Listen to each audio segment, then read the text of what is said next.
दोस्तों, ईंट पत्थर और रोड़ी से बना मकान किसी के लिए घर होता है तो किसी के लिए सिर्फ एक पिंजरा। आज हम एक ऐसे ही चोर की कहानी आपको दिखाने वाले हैं जिसके लिए पेंट हाउस घर नहीं बल्कि दोस्तों सिर्फ एक पिंजरा बन के रह गया, जिससे निकलने के लिए उसे वो सब करना पड़ा जो एक इंसान अपने सपने में भी ना करना चाहे। तो दोस्तों, कहानी शुरू होती है और हमें एक बहुत ही शानदार लाजवाब पेंट हाउस नजर आता है।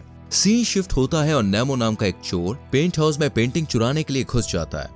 ये पेंट हाउस दोस्तों बहुत ही सिक्योर था। इसके अंदर जाने के लिए नेमो बाहर लगी टेम्परेचर रेंडर मशीन में एक कोड डालता है, जिसके बाद उसके पास सिर्फ 7 मिनट होते हैं जिसमें वो चोरी को अंजाम दे सकता है। अब नेमो घर के अंदर घुसता है और सभी पेंटिंग्स को चुराने लगता है, लेकिन यहाँ रेमो को वो पेंटिंग नहीं मिलती जो सबसे महंगी थी और जिसे लेने के लिए उसके साथियों ने उसे वहां पर भेजा था। इधर टाइम भी खत्म हो रहा था तो रेमो कहता है कि मुझे उस पेंटिंग को ढूंढने के लिए और टाइम चाहिए। इसलिए वो जाता है और टेम्परेचर रेंडर मशीन में दोबारा से कोड डालता है। इस बार मशीन से एक अलार्म बजता है और पूरा घर लॉक हो जाता है। ये अलार्म इतना तेज था कि नेमो इसकी आवाज से परेशान हो रहा था। वो चिढ़ रहा था, इसलिए वो इस अलार्म को बंद करने के चक्कर में रेंडर मशीन को ही तोड़ डालता है। नेमो कांच की खिड़कियों को तोड़ने की कोशिश करता है पर इसका कोई फायदा नहीं होता। वो हर मुमकिन कोशिश करता है लेकिन घर से बाहर निकल नहीं पाता है। नेमो घर के मेन दरवाजे की तरफ जाता है और उसे तोड़ने की कोशिश करता है। ये दरवाजा लकड़ी का था, इसलिए नेमो हाथ पैर मारता है, लेकिन जैसे ही वो ध्यान से देखता है तो बिल्कुल दंग रह जाता है। दरअसल ये दरवाजा बाहर से लकड़ी का था, लेकिन असल में ये लोहे का बना हुआ था, जिसे तोड़ पाना नेमो के लिए तो क्या बुलेट प्रूफ गन की भी बस की बात नहीं थी। अब नेमो को प्यास लगती है, इसलिए वो किचन में जाता है और पानी पीने लगता है। यहाँ पर नेमो देखता है कि घर में पानी भी खत्म होने वाला है और फ्रिज में खाने पीने के लिए थोड़ा सा ही सामान है। इतने में फ्रिज से एक ट्यून बजने लगती है जो नेमो को बिल्कुल भी पसंद नहीं आती।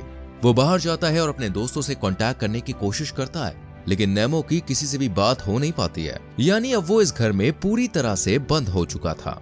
धीरे धीरे नेमो फ्रिज में से खाना खाने लगता है और पानी भी यूज करता है। पेट पूजा करने के बाद नेमो टीवी ऑन करता है तो उसे बिल्डिंग के सामने कैमरास का सीसीटीवी फुटेज नजर आता है। ऐसे ही उसे नींद भी आ जाती है और नेमो सो जाता है। अगली सुबह नेमो थोड़े से पानी से खुद को साफ करता है। वो घर में पड़ी चीजों को देखता है। यहाँ उसे पता चलता है कि घर में मौजूद कोई भी फोन काम नहीं कर रहा है। घर घूमते हुए नेमो को घर के बीच एक स्काई लाइट नजर आती है और वो समझ जाता है कि अब मैं यहीं से बाहर जा सकता हूँ। नेमो स्काई लाइट तक पहुंचने के लिए घर की चीजों को सेंटर में इकट्ठा करना शुरू कर देता है। तभी नेमो को प्यास लगती है, पर अब पानी खत्म हो चुका था। बहुत ढूंढने के बाद नेमो को फिश टैंक की लाइन मिलती है, पर फिश टैंक का पानी पीने लायक नहीं था। इसके बाद वो बचा कुचा खाना खाता है और अपने काम में लग जाता है। इसके बाद नेमो थक हार कर टीवी के सामने बैठ जाता है, जहां उसे एक लड़की नजर आती है, जैस्मिन। जैस्मिन बिल्डिंग के क्लीनिंग डिपार्टमेंट में काम करती थी। अगली सुबह नेमो देखता है कि किचन में कुत्तों का खाना रखा है जो खाने के काम आ सकता है। इधर फिश टैंक से भी डेली सुबह कुछ देर के लिए पानी आता था। इससे नेमो काफी खुश हो जाता था। अब नेमो घर का फर्नीचर तोड़ता है और स्काई लाइट तक पहुंच जाता है। यहाँ नेमो नोटिस करता है कि अगर मुझे बाहर जाना है तो इस कांच को हटाना होगा, जो बहुत मुश्किल टास्क था। तभी वो नीचे उतरता है। यहाँ जैस्मिन उसे पेंट हाउस के बाहर सफाई करती हुई नजर आती है। नेमो फौरन ही दरवाजे के पास जाता है और जोर जोर से चिल्लाता है, लेकिन जैस्मिन को उसकी आवाज सुनाई नहीं देती है और वो वहां से चली जाती है। ये देखकर नेमो बहुत गुस्सा होता है। काफी दिन बाद घर की टेम्परेचर मशीन का टेम्परेचर अपने आप हॉट से कोल्ड हो जाता है, जो नेमो को काफी रिलैक्स फील करवाता है। नेमो को घर में एक पेंटिंग नजर आती है जिसमें बहुत सारे लोग एक प्लेन में जाने के लिए इंतजार कर रहे थे। समय बीतता रहता है और नेमो घर से बाहर निकलने की कोशिशों में लगी रहती है। अब वो फिश टैंक से आने वाले पानी को अपने लिए स्टोर कर लेता है और कुत्तों के खाने को खाकर अपना काम चलाता है। अब वो घर में रखे एक वास को तोड़ता है और अपने लिए एक चश्मा बनाता है, ताकि स्काई लाइट की लकड़ी तोड़ते समय उसकी आंखों को कोई परेशानी ना हो। नेमो घर में बिल्कुल अकेला था, इसलिए अब उसके दिमाग पर अकेलापन हावी होने लगता है। उसका बर्ताव बदल रहा था। अगली सुबह वो घर की एक दीवार पर पेंटिंग बनाना शुरू करता है और रोजाना स्काई लाइट की लकड़ी को काटने में लग जाता है। कुछ दिन बीतते हैं और नेमो को घर के बाहर एक कबूतर नजर आता है। नेमो का दिमाग अब अकेलेपन से भर चुका था, इसलिए वो उस कबूतर से ही बात करने लगता है, उससे मदद मांगता है। लेकिन जैस्मीन की तरह कबूतर भी उसकी बात नहीं सुन पाता और वहां से चला जाता है। खैर बाद में नेमो अपनी भड़ास निकालने के लिए घर के ओनर, उसकी बच्ची और डॉग के पेंटिंग को खराब कर देता है। ओनर के कमरे में घुसते हुए वो उसके कबर्ड में रखे कपड़ों को देखता है। तभी उसे कबर्ड के अंदर एक सीक्रेट दरवाजा नजर आता है। नेमो जब इस कमरे में घुसता है तो उसे एक अजीब सी पेंटिंग, एक पुतला और बाइबल मिलती है, जिसे नेमो पढ़ने लगता है। काफी देर बाद जब वो बाहर आता है तो उसकी नजर कमरे में लगी एक पेंटिंग पर जाती है, जिसमें बिना कपड़ों की एक लड़की और लड़का था। नेमो इस पेंटिंग में खुद को और जैस्मीन को इमेजिन करने लगता है। इसके बाद नेमो सोने के लिए बिस्तर पर जाता है, जहां उसे एक तस्वीर नजर आती है जिसमें एक लड़की बिना कपड़ों की थी। नेमो उसे देखते देखते सो जाता है। अगली सुबह नेमो उठता है और देखता है कि जैस्मीन पेंट हाउस के बाहर सफाई कर रही है। वो फिर से दरवाजे के पास जाता है, दरवाजे को पीटता है और जैस्मीन इस बार भी नेमो की आवाज सुन नहीं पाती है और वहां से चली जाती है। इस पर नेमो बहुत उदास हो जाता है और घर के अंदर आकर ही सो जाता है। यहाँ नेमो को अब हम एक सपने में देखते हैं, जिसमें वो देखता है कि वो एक आर्ट एग्जीबिशन में गया है। यहाँ घर का ओनर और नेमो एक पेंटिंग के बारे में बात करते हैं। घर के ओनर को नेमो की एक पेंटिंग बहुत ज्यादा पसंद होती है। तभी नेमो देखता है कि घर के ओनर ने जैस्मीन से कुछ कहा और उसकी पेंटिंग की तारीफ करने लगा। इतने में नेमो वहां से निकल गया, यानी कि उसका जो सपना था वो टूट जाता है।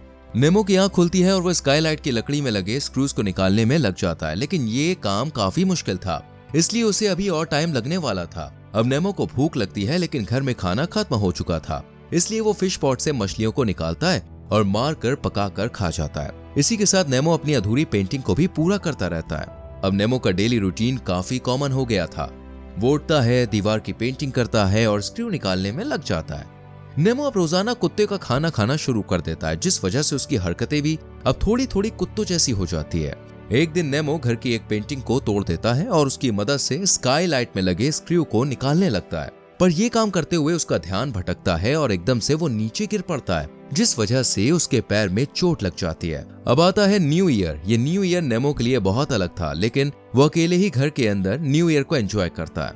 यही उसके ख्याल में जैस्मिन होती है और हम देखते हैं कि वो घर के अंदर आ चुकी है और नेमो के एकदम करीब है, लेकिन वो उसे किस नहीं करती। ये बिल्कुल उस पेंटिंग की तरह था जो नेमो ने कुछ टाइम पहले देखी थी, लेकिन तभी ये सपना टूट जाता है। जी हाँ, असल में दोस्तों ये नेमो का ख्याल था। जैस्मीन तो कभी घर के अंदर आई ही नहीं, वो अभी घर में अकेला ही है। अगली सुबह जब उसकी आंख खुलती है तो वो अपने पैर पर पट्टी बांधता है। तभी उसके दांत में बहुत तेज दर्द होने लगता है, जिसे नेमो निकालने ही वाला था।